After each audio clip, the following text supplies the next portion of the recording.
Apabila kita tidak lagi diperlukan, disisih dan tidak dihargai, itulah maksudnya ibarat manikam sudah menjadi sekam.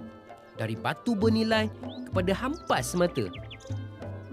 Namun, ada juga masa apabila kita seringkali rasa tersisih dan tidak dihargai. Bukan bererti perasaan itu benar. Jadi sentiasalah berbaik sangka dan merasakan bahawa penghargaan yang paling hebat bukan datang dari manusia, tapi dari Allah, pencipta segala. Apalah aku nak buat dengan kau ni, Batu Ajaib? Bahaya sungguhlah selagi kau ada dengan aku. Begitulah kawan-kawan. Ibarat jarum halus kelindan sutera. Mengenakan tipu muslihat dengan cara halus boleh berhasil tau. Tapi kalau salah perhitungan seperti yang dilakukan awang tadi, maka buruklah akibatnya kelak. Yang penting buang sikap dengki dan khianat. Dan usahlah menyalahgunakan kuasa atau kelebihan yang ada. Kerana bila salah guna, maka salah dan parah jugalah akibatnya. Sudah garu, cendana pula. Maksudnya, sudah tahu jawapannya, tapi bertanya lagi. Tapi kadang-kala, bertanya untuk mendapatkan kepastian itu juga ada baiknya. Supaya kita lebih faham pada sesuatu perkara. Tapi, ada juga soalan yang tak mampu kita jawab. Yang itu kita serahkan pada Allah. Tuhan pencipta segala yang di langit dan di bumi. Kerana Allah lebih mengetahui, lebih mengadili, lebih bijaksana dan maha mengaturkan segala makhluk dan hamba-hambanya. Begitulah kawan-kawan. Hidup kita jangan seperti aur di atas bukit yang tiada harap dan berputus asa. Kerana Allah tidak suka hambanya berputus asa. Malah, Dia menyuruh kita berdoa dan meminta padanya dengan hati yang bersih dan penuh rasa keinsafan. Dan kita tak perlu berfikir tentang satu-satu masalah yang belum tentu kita mampu selesaikannya. Sebaliknya, kita letak pergantungan hati dan pengharapan kepada Allah sepenuhnya. Kerana Allah mengabulkan doa apabila kita meminta dengan hati yang sangat mengharap dan telah bertaubat. Ya, itulah namanya kuat burung kerana sayapnya, kuat ketam kerana sepitnya.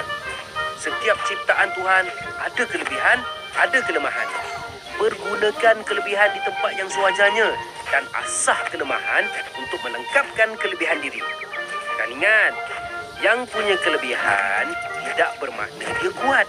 Yang punya kelemahan tidak pula dia lemah. Seiringkan, selarikan kedua-duanya. Barulah kekuatan sebenar akan muncul. Kerana Allah mencipta segala ada fungsinya.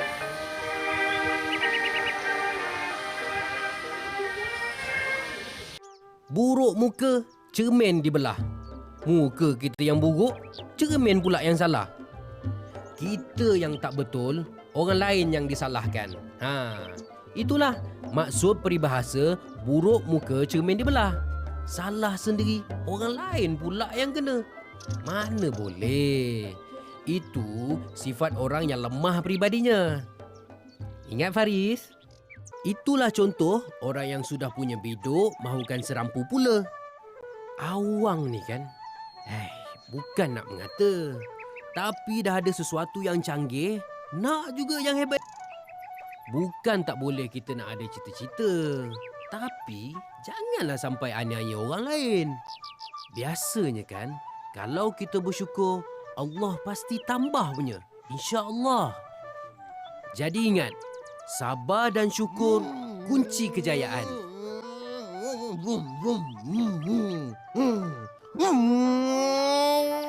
Begitulah kawan-kawan.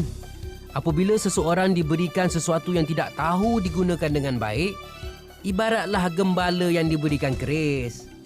Dia tak tahu pun fungsinya. Malah, lain fungsinya, lain pula cara digunakan. Akibatnya, jadi sia-sialah. Jadi, Cara yang terbaik, janganlah diberikan keris pada mereka. Tapi, berikan pada yang benar-benar berhak dan berilmu tentang keris. Belum bertaji, tak berkukuh. Baru dapat ilmu sikit, sombong dah lebih. Belagak seolah dia aja yang pandai. Sudahlah begitu. Tidak bersyukur dengan bantuan yang orang beri. Geram. Kalau aku boleh pecat dia dari kampung ni, berkukuklah kau.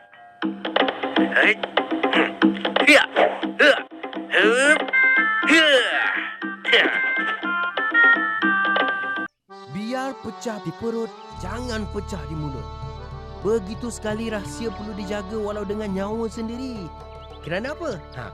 Kerana ia menghindari dari rahsia penting kita diketahui orang ramai.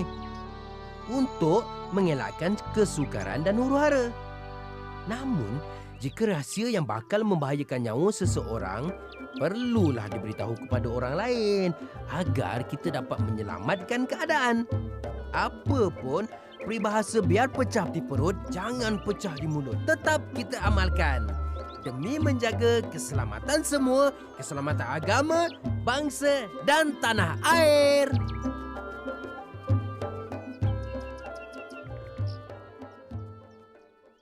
Ibarat membujur lalu, melintang patah. Apabila kita sudah tak sanggup lagi menghadapi sesuatu, tetapi terpaksa juga lakukannya hingga terpaksa reda semua kehadapan, maka jadilah seperti... Mana mau pergi, ya? Lagi membujur lalu, melintang bukan. Walau di mana saja kita berada, pasti di situ ada rezeki kita. Seperti bidalan, di mana batang mati, di situ cendawan tumbuh. Jadi, gunakan peluang yang ada ni dengan sebaik-baiknya untuk kita meraih rezeki. Ya, usaha tu kena betul. Tak bolehlah main-main nak redah aja. Ikut semangat tuan ni, usaha dan ingat Allah Subhanahu Wa Taala. Itulah dia kawan-kawan, siakap senohong, gelama ikan duri. Bercakap bohong, lama-lama mencuri. Jangan jadi begitu tau, berdosa bila menipu. Bila sudah buat dosa, apa yang kita dapat? Dosa menipu, kawan tak suka, semua lari. Dosa mencuri pula, diri tak lagi dihormati. Bila banyak dosa, masuk neraka. Allah juga jauhkan diri dari kita. Apabila Allah sendiri jauh dari kita, jahanamlah hati dan hidup kita nanti. Mau? Nak hukum, sayang. Tak hukum nanti, tak adil pula. Itulah bab kata bidalan. Ditelan mati mak, di luar pula mati bapak. Ingat je kawan-kawan, jangan suka sangat cetuskan pertengkaran atau pergaduhan dalam kelas. Guru-guru kita ni sebenarnya tak sanggup nak hukum. Mereka cuma perlu berlaku adil je. Yang salah, tetap salah. Setiap apa pun kata, ada pangkalnya. Itu peribahasa hari ini. Maksudnya, setiap barang ada asalnya. Sebab itu saya pulangkan barang curian awang tadi. Kita kena amanah. Dan amanah ni bukan kira barang kecil besar, mahal tak mahal. Walau sebatang pensel kontut sekalipun, kalau bukan hak kita, pulangkan. Kerana setiap apa pun kata, ada pangkalnya. Oh, sebab tu kau nak pulangkan batu ajaib tu kat Sultan itu ah? Ya. Macam mana kau boleh masuk sini? Hele, aku pun hebat juga.